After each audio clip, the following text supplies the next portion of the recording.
Hi guys, welcome back to my channel once again सी Rupal Jain. And आज मैं अपनी एक नई वीडियो के साथ आप सबके सामने आ चुकी हूँ। तो आज की वीडियो का जो टॉपिक है वो है हाउ टू स्टडी SCMP, और आई वुड रादर से कि how to score minimum 40 marks in SCMP. Yes, because you have to score minimum 40 if you want to pass or clear that paper. And एग्जामेशन तो आप ला ही सकते हो subject में, उसकी तो कोई प्रॉब्लम ही नहीं है। बट देन मेरे पास काफी कमेंट्स आ रहे थे कि हम लोग सिंपली 40 मार्क्स कैसे स्कोर कर सकते हैं SCMP में। Therefore, I'm making this video. So I think this video will help you and you will make a better decision. Okay, so don't wasting much time. Let's get started. Okay, so first of all, what I would suggest कि सबसे पहले आपको जो अपना material लेना चाहिए for SCMP वो आपका प्योरली स्टडी मटेरियल होना चाहिए। यस, एंड वो भी इंस्टीट्यूट का स्टडी मटेरियल। मैं आपको SCMP के लिए कोई भी और मटेरियल सजेस्ट नहीं करूंगी, because it would be better कि अगर आप इंस्टीट्यूट के मटेरियल से ही पढ़े, बिकॉज उसमें सब कुछ है एंड थियोरी जो भी आती है हमारी उसी में से आती है। Okay, this was my first point. Second point what I would suggest कि जब आप इंस्टीट्यूट का स्टडी मटेरियल ऑर्डर करते हैं देन आपके पास एक इतनी पतली सी बुकलेट आती है इंस्टीट्यूट की, जिसमें आपकी सारी केस स्टडीज होती हैं। आपने देखी भी होगी, उसमें आई गेस 19 केस स्टडीज है if I am not wrong, जो मेरे पास एडिशन आया था। तो जो आप अगर एग्जाम के पास पेपर्स उठाकर देखेंगे तो जो आपका फर्स्ट क्वेश्चन होता है purely case study based question 20 marks का, वो हमेशा उन 19 केस स्टडीज में से ही आता है। यस गाइज, चाहे तो आप ये एनालिसिस कर लेना, मेरी बातों पर मत जाना, but I am not wrong. वो जो क्वेश्चन होता है फर्स्ट क्वेश्चन 20 मार्क्स का केस स्टडी बेस्ड, वो ICI की जो बुकलेट है केस स्टडी की पतली सी, जिसमें 19 और 20 केस स्टडीज हैं, उसी में से ही आता है। एंड वो कोई भी क्वेश्चन हो सकता है। तो it would be a bonus points अगर आप उन केस स्टडीज को अच्छे से कर लो, बिकॉज अगर वो एग्जाम में आ जाएगी तो आप लोग एज इट इज उसका आंसर लिख सकते हो। एज इट इज नहीं तो अगर आपने प्रिपेयर करा हुआ होगा अच्छे से तो थोड़ा बहुत तो लिख ही सकते हो ना। तो 20 मार्क्स में से यू विल गेट 15-16 मार्क्स। तो इट विल बी बेटर ना कि आपके पास पहले से सिक्योर हो रहे इतने मार्क्स। ओके, सो उसको करना बिल्कुल मत भूलना, बिकॉज कोई ना कोई क्वेश्चन रिपीट होकर जरूर आ जाएगा। एंड मैं 2 बार दे चुकी हूँ SCMP का पेपर, तो आई नो कि यही होता है, इसलिए मैं बोल रही हूँ। Okay, now let's move on to the third point. Third point what I would say कि अब जो पेपर आ रहा है वो मोर ऑफ अ थियोरी आ रहा है रादर देन प्रैक्टिकल। पहले क्या होता था, आपके पास प्रैक्टिकल ज्यादा होता था बट थियोरी पोर्शन कम होता था, बट अब आपका 50-50 रहता है।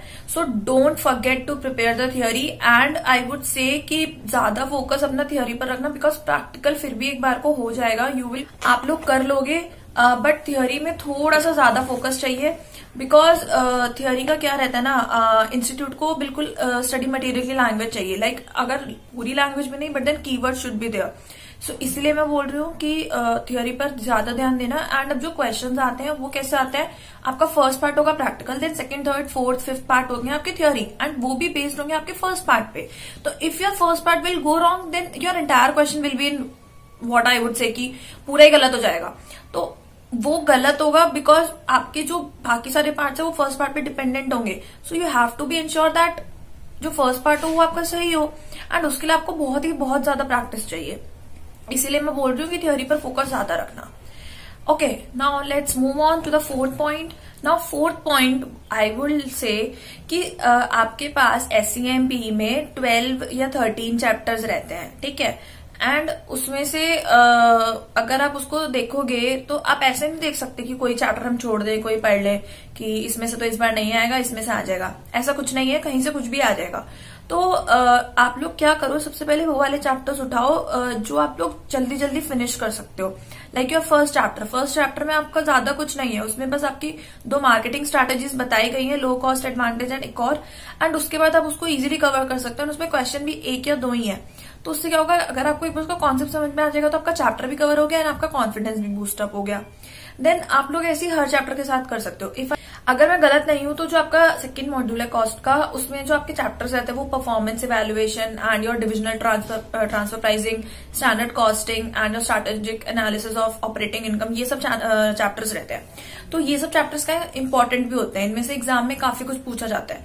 तो आप लोग ये भी पहले खत्म कर सकते हो। लाइक अगर आप लोग परफॉर्मेंस इवैल्यूएशन उठाकर देखो, वैसे तो वो बहुत बड़ा चैप्टर है, उसमें बहुत सारे आपके परफॉर्मेंस मेजरमेंट करने के लिए टूल्स दिए हुए हैं, like your performance pyramid, your performance prism, your building block model and your वो what I would say, and आपका एक और 2-3 और है ना आपके, तो वो सारे मॉडल दिए हुए हैं। तो उनको अगर आप जल्दी जल्दी खत्म कर लोगे ना, एक तो क्या है वो टॉपिक्स इंटरेस्टिंग है, बेशक वो चैप्टर काफी लंबा है but topics are very interesting, तो उसमें आपको ना पढ़ने में भी मजा आएगा एंड आपका चैप्टर कवर हो जाएगा। Then you should go for standard costing. Standard costing भी काफी इंटरेस्टिंग चैप्टर रहता है अगर आपने उसे अच्छे से समझा है, आपके पास फॉर्मुलेज जो है आपके टिप्स पर है। तो ये सारे चैप्टर्स आप पहले कवर करो, बिकॉज अगर आप स्टार्टिंग से सोचोगे ना कि हम फर्स्ट, सेकंड, थर्ड, फोर्थ एक वो नॉर्मल से रूटीन और सीक्वेंस में चैप्टर्स पढ़ते रहेंगे, तो वो ना थोड़ा ज्यादा मुश्किल हो जाएगा। बिकॉज वो वाले चैप्टर स्टार्टिंग के जो 2 to 5 चैप्टर्स है ना, वो थोड़े से लेंदी भी हैं, प्लस थोड़े टेक्निकल टाइप है, उनमें याद करने का काफी कुछ है एंड वो टेक्निकल है तो इजीली वो याद भी नहीं होता है एंड उससे ना थोड़ी बोरियत आ जाती है, हमारा इंटरेस्ट खत्म हो जाता है पढ़ते पढ़ते। तो अगर आप ये सारी टेक्निक्स यूज करेंगे तो I will definitely say that कि आपका सिलेबस भी कवर हो जाएगा एंड आपको इंटरेस्ट भी आएगा सब्जेक्ट में and you will definitely score good marks in exams. Okay, now I'm moving to my fifth point, and the fifth point which I would suggest you should do in SEMP, do the past papers and your RTPs, your MTPs. Yes, and most importantly ICI's case study digest. वो तो I will say कि बिल्कुल ही आपका ना रामबाण होगा अगर आप वो कर लेते हो, बिकॉज उसमें 49 to 50 क्वेश्चन है। वो मैंने करा था जब मेरे जुलाई 21 में थे, ऑल्दो मुझे बाद में पता चला था कि वो मेरे अटेम्प्ट के लिए एप्लीकेबल नहीं था, बट देन मैंने वो सारे क्वेश्चंस कर लिए थे। बट ठीक है ना, मेरी प्रैक्टिस ही हुई एंड मेरा कॉन्फिडेंस ही बूस्टअप हुआ एंड उससे कोई लॉस तो हुआ नहीं मुझे, मेरी प्रैक्टिस ही हो गई। तो एंड उसके बाद से तो आई गेस दिसंबर से तो वो कंपलसरी एप्लीकेबल हो गया था, तो उसे आप प्लीज कर लो। उसमें बहुत सारे क्वेश्चन है, बहुत सारे कॉन्सेप्ट के ऊपर। आई नो वो थोड़ा टाइम लेंगे, बट अगर आप लोग स्टार्टिंग से प्रिपेयर कर रहे हो तो प्लीज उसे करना। एंड अगर आप सारे क्वेश्चंस भी नहीं करते तो कुछ सिलेक्टेड क्वेश्चंस देख लेना जो थोड़े इंपॉर्टेंट है उसमें, ठीक है, इससे आपकी प्रैक्टिस हो जाएगी। तो मैं यही बोलना चाहूंगी कि SEMP पे उसको थोड़ा स्ट्रैटेजिकली पढ़ो, उसको थोड़ा प्रैक्टिकल वे से पढ़ो।